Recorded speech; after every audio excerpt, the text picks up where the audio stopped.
Gigantor! Gigantor! Gigantor! Gigantor's a space age robot! He's at your command! Gigantor's a space age robot! His power is in your hands! Hello and welcome to Reginaldesq. Well, welcome to those of you who are still here. This is my review of the Tier 7 Japanese heavy tank, the Oni. So, is it any good? Oh yeah. It's a little bit overpowered, you could say, but it's a heck of a lot of fun to drive, and I really enjoyed my time with this tank. So what's good about this tank? Well, it has really good all-around armor, front and back and side, and it has this howitzer gun which is from HAL.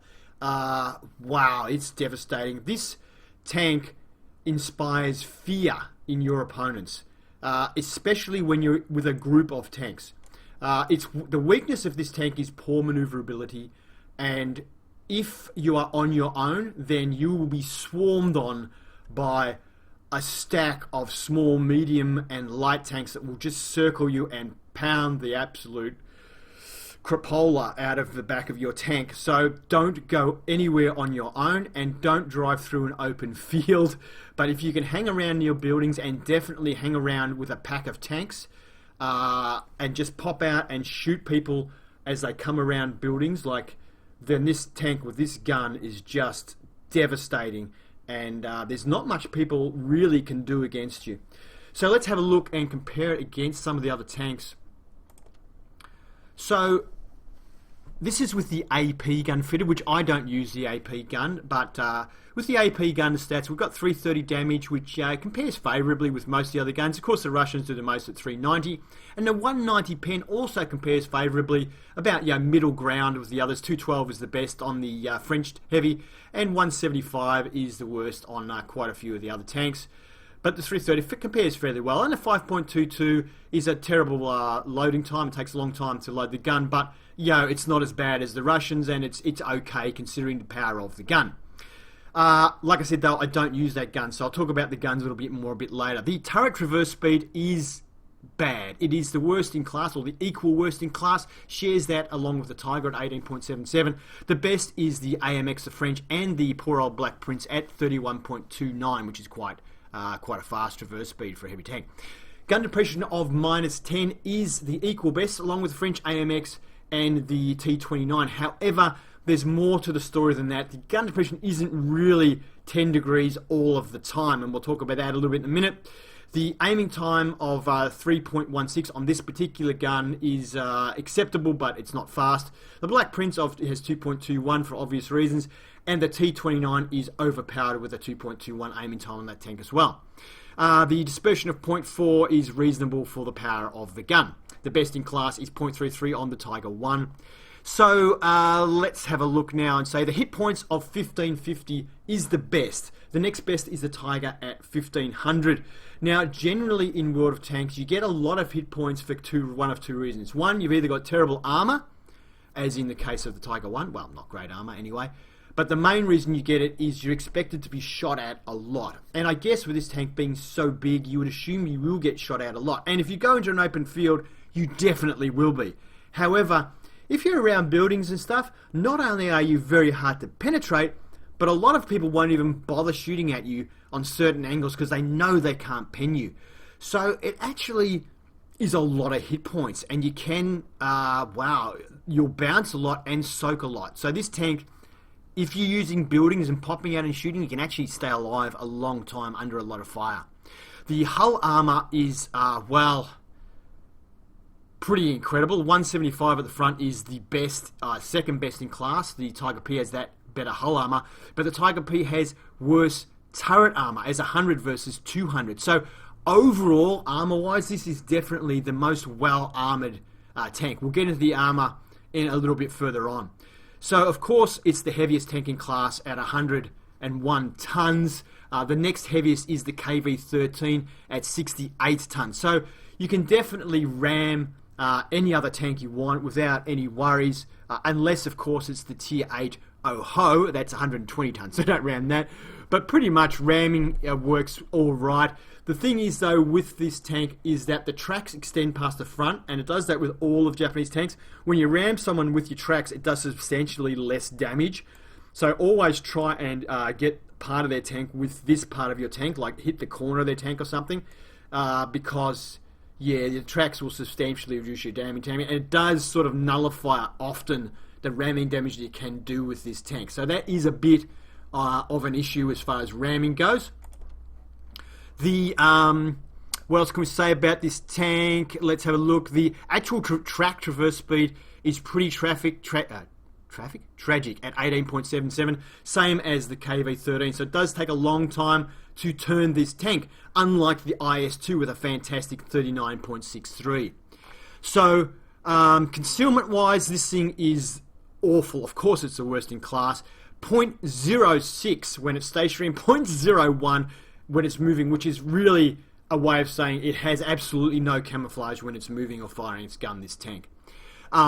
Spotting of 550 meters is really, really good. In fact, it's the equal best in class, along with T-29, Tiger 1, and Type P. Now, that is, in my opinion, inexplicable, really. It really should have the best view range in class because it's so high.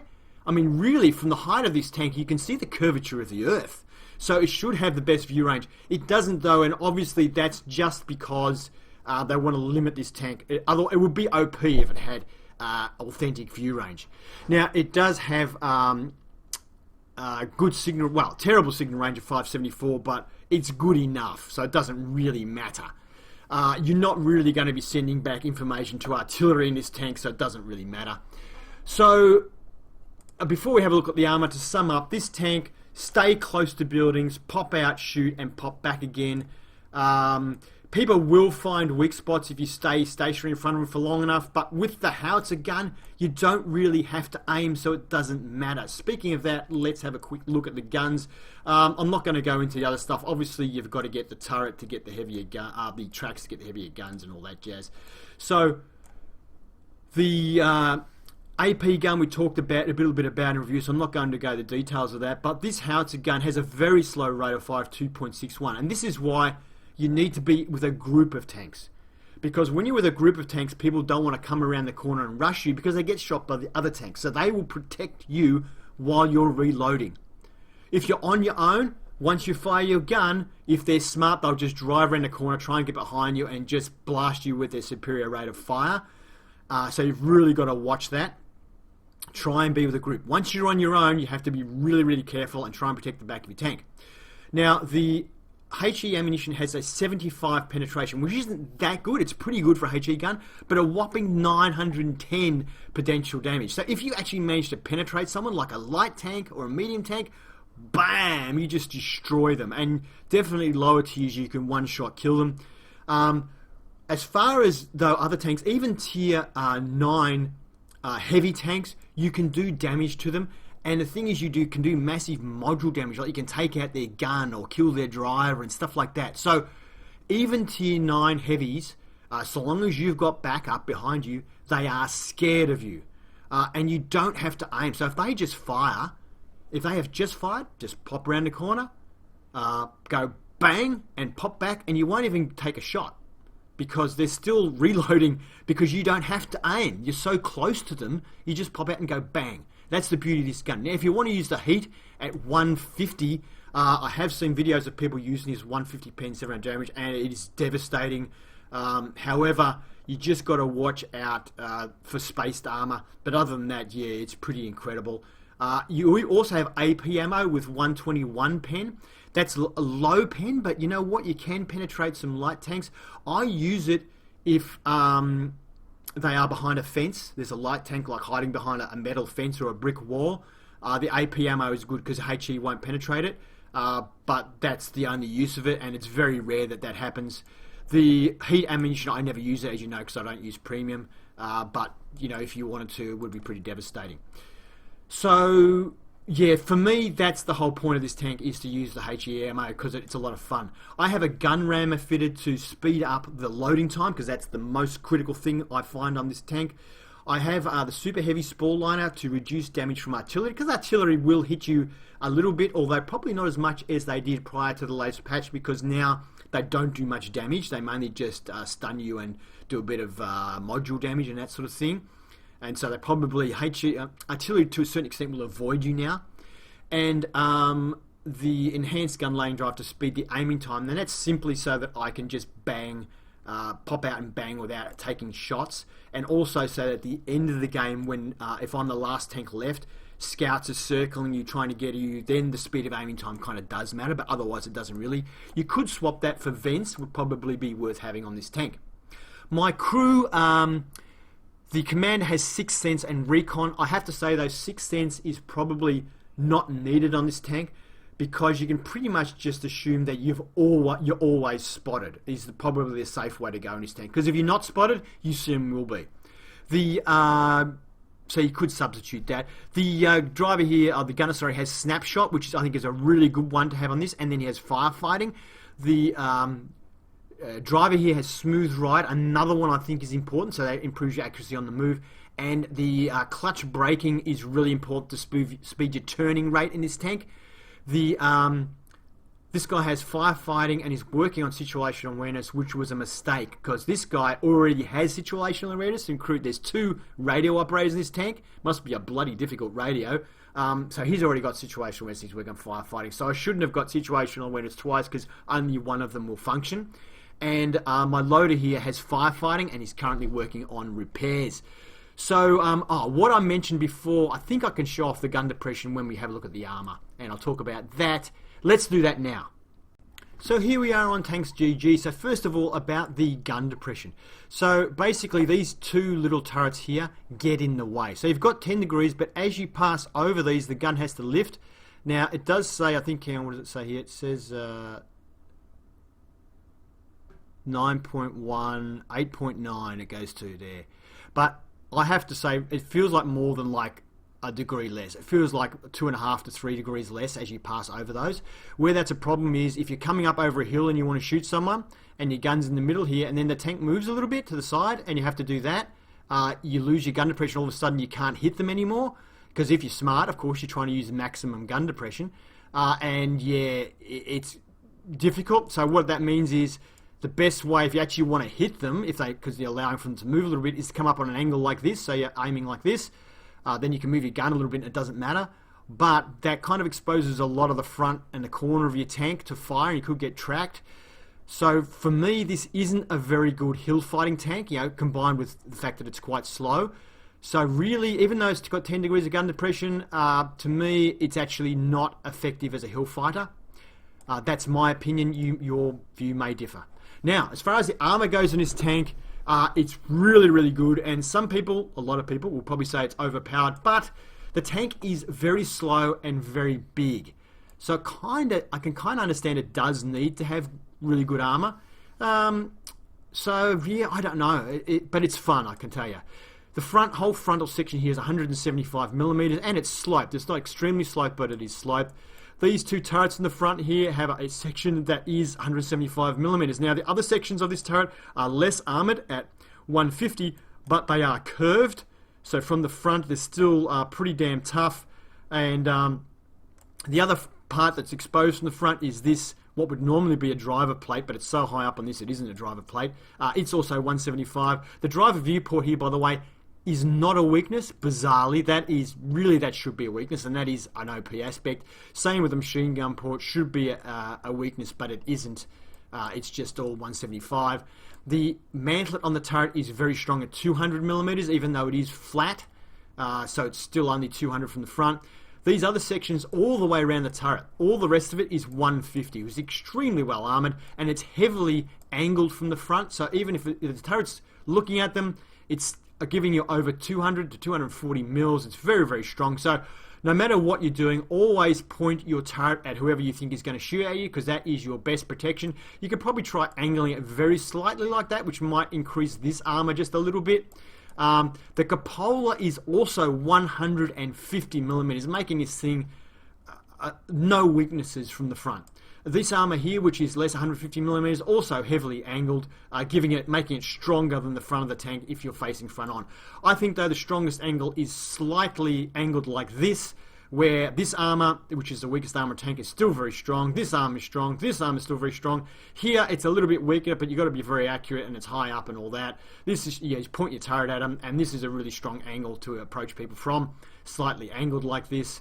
That said, if you angle a little bit too much, then this area here starts to become a little bit weak. And if you want to shoot someone coming around a corner, let's say they're coming around a corner and they're going to shoot you like this. This green section doesn't really get exposed that much. So they don't actually, when they come around a corner to shoot, you have to expose that much of the tank. They can just come around like this, and you might only get a little bit of this green area. And this area here is still pretty strong. Best place to shoot is here between the top of this and the track. Let's have a look at that in the non-hybrid view.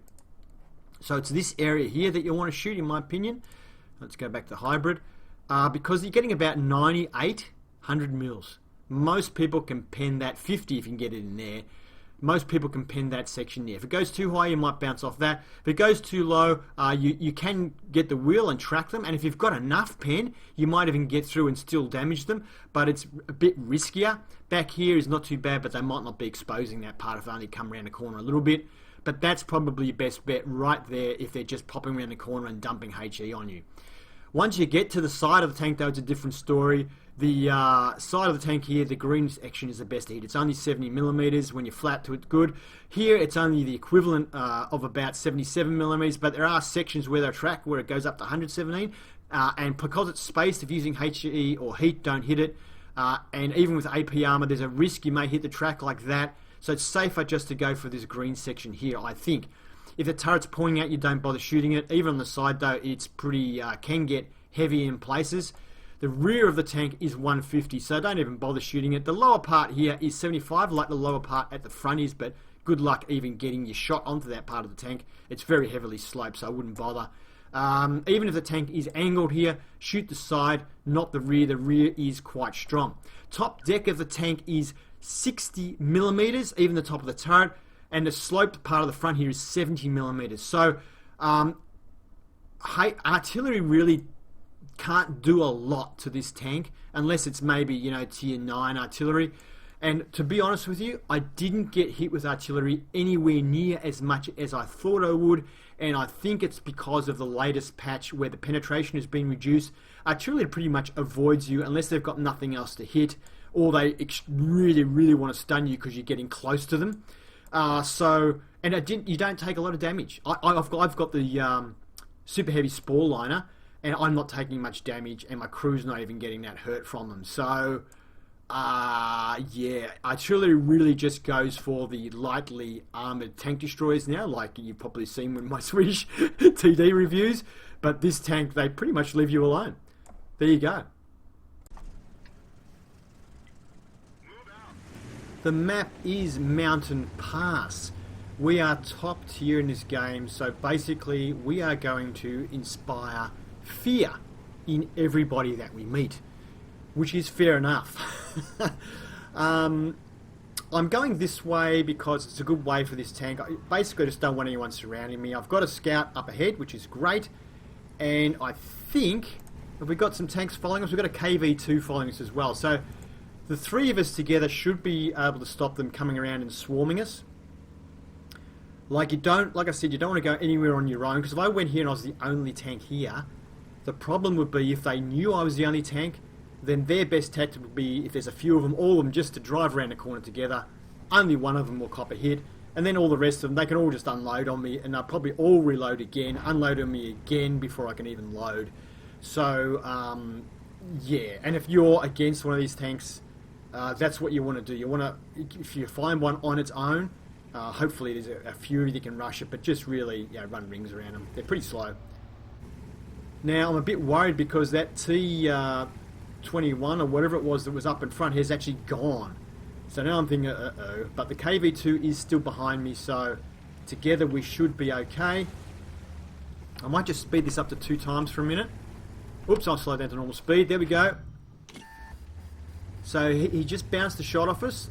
That's an E8, which is basically a Sherman, the Easy 8, Tier 6 medium tank. And we can see here, I exposed myself to a fair few, but I just put a shot into the side of an OI experimental tier 5 Japanese heavy.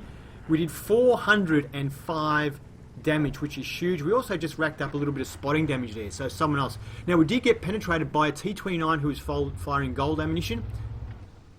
No, sorry, he bounced off us, that T-29. So we actually didn't take any damage. I can see the T-29 up there, and I fire actually at the tank that was next to him, which turned out to be the Panzer SFL. And did 350 damage, which was his full hit points. We're now getting more spotting damage, you can see there. So that mainly, I shot that tank because it was so lightly armoured, and yeah, it just took it out. Low tier tank, not many hit points.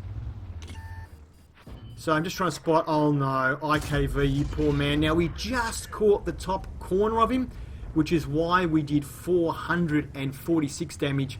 If we had hit him flush on, we would have just actually probably come very close to one shot killing that tank. He was really lucky we only just hit, well, I guess we were lucky to hit him at all with this gun, and he was lucky that it only hit the corner. I guess you could live that way. T-29, so what I'm doing by moving back and forwards, I'm trying to get people to shoot but not hit the part of the tank they want to hit. So we just hit there now, pretty much on the corner. But you can see the M4, you don't really have to worry about what part of the arm you hit. And we did a massive 296 damage, and who knows what module damage we just did to him. So even though, yes, I could have aimed at a better part if I'd taken more time, by not taking the time, just dumping the shot on him, I still do good damage, but I'm able to pull back. You see, we trick him into shooting. He's pulled back, though, smart guy, but now no one is protecting this guy.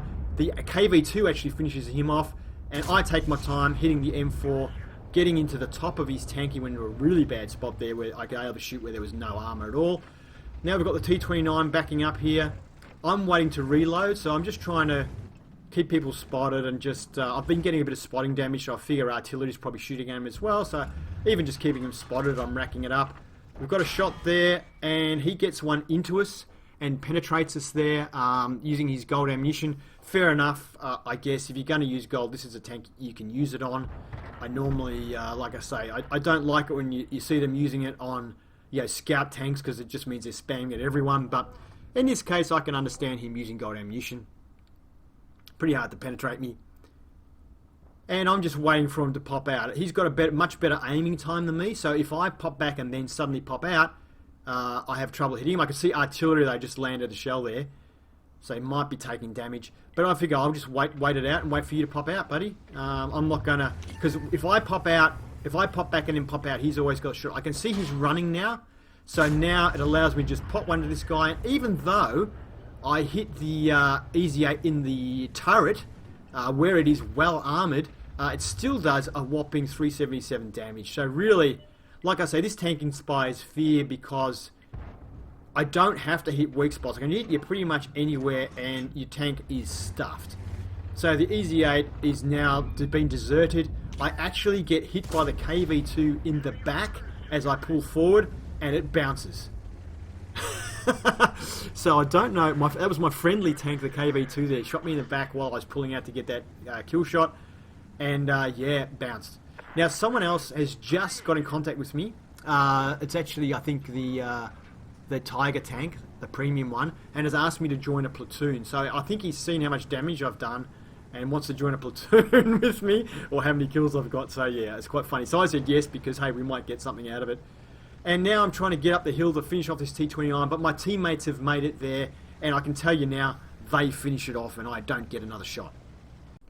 So it was a Class 2 game, and we got high caliber, and you can see why that guy wanted me to join a platoon. We got one of those platoon medals. I can't remember what it's called, but there it is. Also, this game was a game I got my Mark of Excellence on the tank in it. I could have probably shown you even much better games this tank, but I already had it eliteed before I stopped playing. And I've just come back to it, and I was doing the Swedish tanks, so I should throw something different in.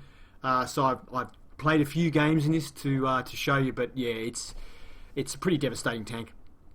So 2,293 damage and 926 spotting damage as well. Let's go to the next screen. And we finished on top for XP with 1,059. Now that's a Class 2, which shows you people are having big games in this tank if 1,059 is only a Class 2. 2,293 damage, as I said.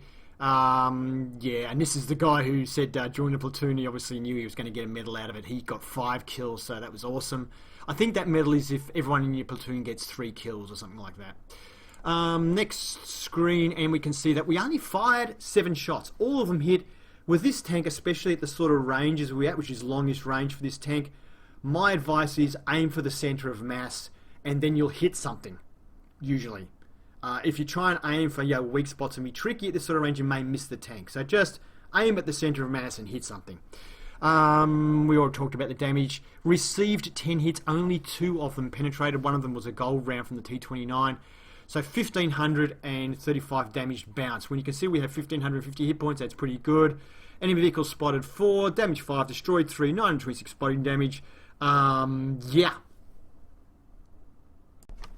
Alright, so the map is Paris. This time we're not top tier. It's a tier 8 game, but there's only a few, so we're kind of nearly top tier. Now, I've only played this map, I think, 3 times.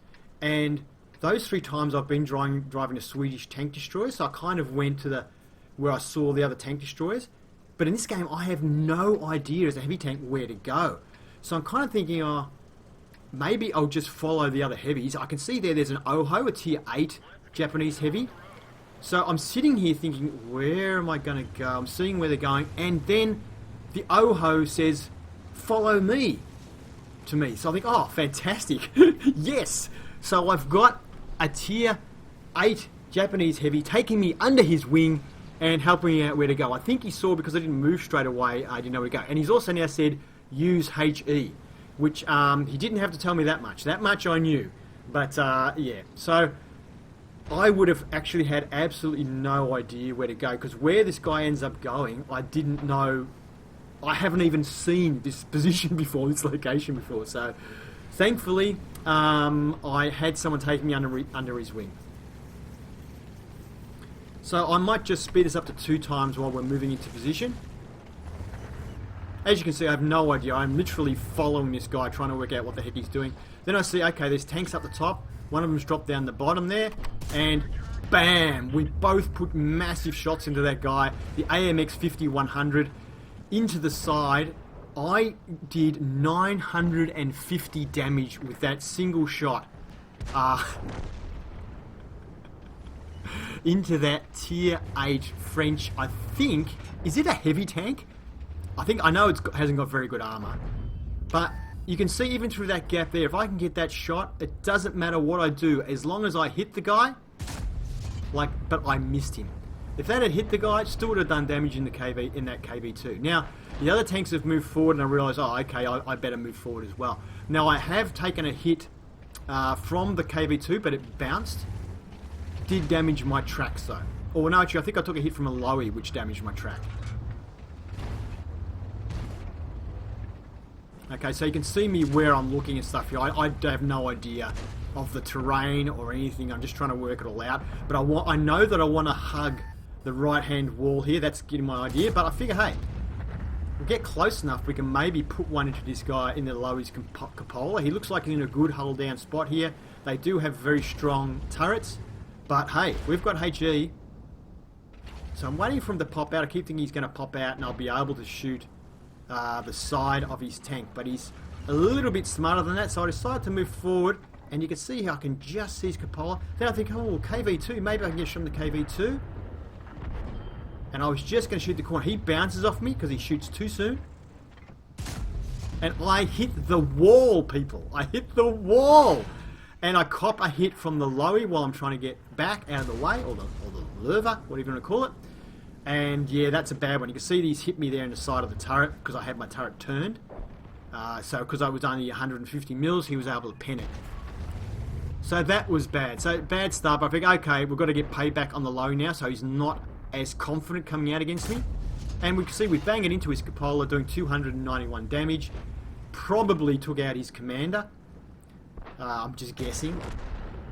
So we can see here that because the other tanks in my platoon are over there on the angle, we have a couple of angles on these guys, which is going to make it harder for them. Like this. You see, he has to expose a bit of his tank. And boom, another one to the cupola. This time we do 370. That one would have hurt him. Right now, he'll be feeling not so confident. You can see my My comrades there are getting shot by the tanks on top. Every now and then they're doing a cheeky pop over and shoot down. This lurver though is almost dead now, and he's thinking, it looks like he's thinking of escaping. We've reloaded, and surprisingly I don't do much damage. I think I probably hit his tracks. Anyway though, our Super Pershing, I think it's Super Pershing or Pershing, goes in and finishes him off doing 14 points of damage. So I didn't leave much damage for him to do, but anyway. So like I say, I'm letting these guys kind of take the lead because I don't know what to do, but I can't get past. So I decided to just start pushing this tank up the hill because I have no idea if this 150's got a shot on me or not, and I can't get past anyway. So now that I see my teammates have passed, I decided to go around. I haven't taken much damage at this stage, but the Oho has taken a bit of damage, so I feel like I better move up a little bit. I'm looking at the back of this KV-3 thinking, oh... And I put one into him. I kind of probably hit his tracks. Maybe I should hit the turret instead. I've lost a bit of my knowledge of tanks, and I can't remember the armor thicknesses and stuff like that. But still, we do 338 damage, which is respectable. And he's obviously tracked as well, which means he can't turn his hull to face my comrades, and he gets wasted. Moving along now. I think I'm feeling the pressure now to kind of move up towards the front a bit more because the Oho has been taking the bulk of the damage. So I decide to try and expose myself a little bit more. I am for the lower plate in this guy. Put one in. 426 on that object 252U. Now, my comrade here, the Oho, who took me under his wing, has now been killed. I don't know if that was artillery or what happened, but he's gone, and I'm still pretty much nearly on full health. So I get hit here though, a whopping hit by a Saint Emile for 506. So where did he put that shot? Straight into the side. Bummer. So I'm really worried now that he may sneak up behind me. So that's why I hug the left wall and put that corner behind me to try and make sure he can't hit me again. I do have a shot on the Cromwell, but he's pulled back. I didn't want to fire without aiming. Oh, he's come out. And I fire, but it goes way off to the left. He took a shot at me as well. Now I've got this massive reload time, and now I'm no longer with a group of tanks. I've got some tanks in front of me, but I'm in a precarious situation now if someone comes up behind me. So that's why I'm keeping my back basically against this wall, hoping one of these guys will expose themselves to fire. I'm kind of not sure where the corner is there. You can see I'm aiming at the wrong spot. The corner is actually further to the left, but I didn't know if there was like a second corner around that other building. I kind of was a little bit unsure of myself here. Here he comes. Or does he? Maybe not.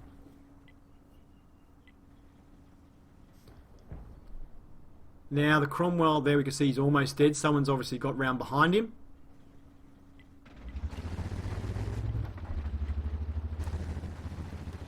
I decide to move forward next. Looks like our guys have got that section under control. I am worried about fire from the left, but I figure my comrades haven't really been getting shot from the left, so it looks like it's probably okay. Oh, but then the KV-2 pops out. As long as I hit him, he's dead. He didn't have much health, only 64, so that was good to take him out. Now, though, it's looking precarious. We have 3 tanks. We have the Pershing, IS, and myself, and they have a T-37, and that Stutter Emile is somewhere around. So T-37 I know is in front of me. I'm assuming the Stutter Emile is somewhere off to the left, but I just really now have to move. But there's the Stutter Emile. Tragic mistake. He penetrates me for 447, but we do a whopping 850 damage because he just doesn't have any armor. So, yeah, I guess he decided to come out and get behind the IS, but yeah. Now we've just got the T-37, so it's me and the IS. Now there's the T-37. Now I am very slow and I turn very slow. So the one thing I don't want is this guy to get behind me. So I start moving this way to try and hit him up. I know the IS is on the other side, and if I've got this side, we should be able to basically pincer him. There he is, and unfortunately my gun facing the wrong way. I take a shot, but you can see it actually hits the building. The T-37 driver is pretty good player. He comes back now, bounces off the side of me, thankfully. I reckon he was going for that weak spot that I mentioned earlier. And this time he hits me, and does he penetrate? No, he bounces again, but he does track me. So he was going I think for the weak area that I did mention. I see him coming around this way, and I go that way, and then I think to myself, you know what? This guy is smart, so he's not going to come around here. He wants my back, right? So I go to here till I know I'm off his radar, and then I double back, because I'm thinking to myself, this guy has been smart so far, he's not going to come around in front of me. Then my IS does actually spot him on the other side and gets a whopping hit into him. I decide to pull around and see, is he going to drive out? Yes, he is. I'm taking my time, and we get a hit. Game over. So that turned out to be a mastery game in the tank. We also got high caliber. Thank you to the person in the OHO who helped me out. You can see we hit a lot of tanks. It's so much fun, this tank. So we finished on top. We did 1,463 raw XP, and that was mastery. So as you, I think the last game we saw, 1,080 or whatever it was class 2. So you have to get a fair bit to get mastery in this tank. So a lot of people are having good games in this tank, and no wonder. It's easy mode. As long as you hit the tank, you're going to do some damage, as you saw. The IS here did good damage as well, and honestly, if he hadn't been there at the end, I've got a feeling that T67 may have got me. So, yeah, how did he go, that T6 or T37 it was, sorry. He did 1,000 damage and finished about middle of the road. He played it pretty smart, but just got pincered at the end there. And let's see, we fired 14 rounds, 9 of them hit. I often find when I'm fighting at close range with this tank that all of my shots actually hit. We had a bit more long range, and I had to fire some rush shots, and that was the misses. But 9 hits, 3,210 damage. We received 8 hits, 3 of them penetrated, and we blocked 830 damage. Like I say, a lot of people don't even bother shooting at you in this tank. We damaged 7, destroying 3, and did 730 spotting damage as well. So yeah, just a beast of a tank. Thank you for watching my review of the Oni. I hope you enjoyed it, and if you did, please give it a thumbs up. If you'd like to see more reviews and gameplay, please subscribe to Reginaldesq. Have fun.